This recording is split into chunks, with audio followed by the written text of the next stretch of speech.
কোথাও গেলে আমি লিপস্টিকটা লাগাতে একদম ভুলি না। যাই হোক, সকালবেলা এই মাছটা কিনে আমি চললাম এক জায়গায় যেতে। কোথায় যাচ্ছি সেটা বলছি। আরে ভাই, সব কিছু ভুলে গেলেও আমি এই লিপস্টিক লাগাতে একদম ভুলি না, কারণ আমার ঠোঁটটা কম্পারেটিভলি একটু ডার্ক। তাই আজকে একটা নিউড কালারের লিপস্টিক লাগিয়ে আমি যাচ্ছি। কোথায় যাচ্ছি সেটা পরে বলছি।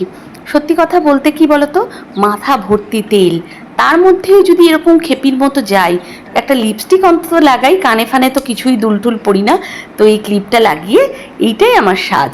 এর চাইতে বেশি মেকআপ আমি কোনোদিনই করতে পারি না। তো জানো তো, আজকে মাছ কেনার গল্পটা বলছি।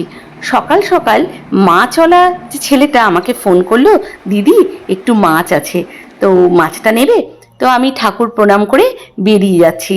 আর এই মাছের গল্পটা হচ্ছে, আমি কিছুতেই নেব না, না এত দামি এত টাকার মাছ নেব না।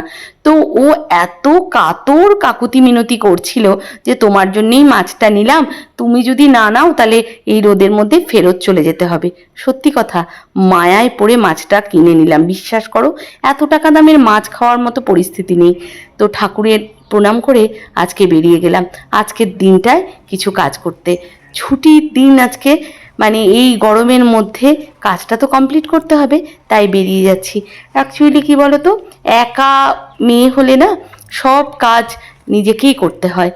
কি করব বলো, তোমাকে যদি সাহায্য করার কেউ না থাকে, তুমি কি সারাদিন দুঃখ করবে যে আমার সাহায্য করার কেউ নেই কেউ নেই? দুঃখ করলেই বা কি সমস্যার সমাধান হবে? তাই আস্তে আস্তে নিজের কাজের একটা প্ল্যান করে নাও, কোন দিন কী কাজটা করবে, এবং সুস্থভাবে আস্তে আস্তে কাজগুলো কমপ্লিট করার চেষ্টা করো। রোদের মধ্যে টোটো নিয়ে আমি বেরিয়ে পড়লাম ব্যাংকের উদ্দেশ্যে। এইবার বলছি কেন আমাকে ব্যাংকে যেতে হচ্ছে। আর এই ব্যাংকের কোনো রকমই অনলাইন কাজকর্ম আমি পারি না, আমি একটু টেকনিক্যালি উইক। যাই হোক, সেই কথাটাই ব্যাংকে বসে আমি বলছিলাম ব্যাংকের লোকেদের সাথে। তখন একজন দিদি বলল, তারও নাকি এই অবস্থা, দেখো।